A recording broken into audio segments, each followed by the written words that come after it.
Now, before we get started in terms of the detail and the content of the training, there's a couple of key things that we do need to consider. And I want to let you know what this training isn't about and what it can't do. And also a few disclaimers, so we're very clear in terms of how the training can hopefully help you move forward. Now, we're not financial advisors. This training course isn't intended to give financial advice, legal advice, accountancy advice, or any of the kind. There's key individuals that will really help you in those cornerstone aspects of your property progress. And we can happily introduce you to companies that we ourselves use and peers of ours use within those specialisms.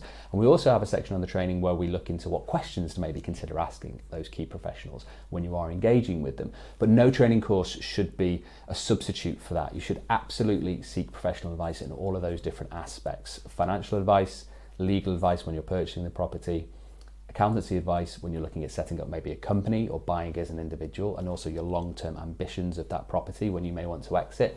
All of these things need to be considered, and that's where those specialisms will really help and assist you with that.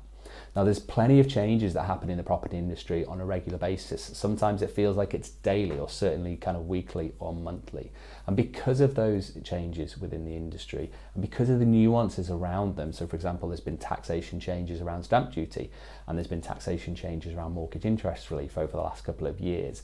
There's also legislation changes in terms of things that are happening locally in markets with specific councils or even national government guidelines. Now, where possible, we'll try and cover certain aspects around key things to consider within property, but this is very much a basics of buy to let to give you an insight in terms of the key fundamentals that I myself have used to grow my own portfolio, peers of ours have used to grow their portfolio, and clients of ours have used to grow their portfolio.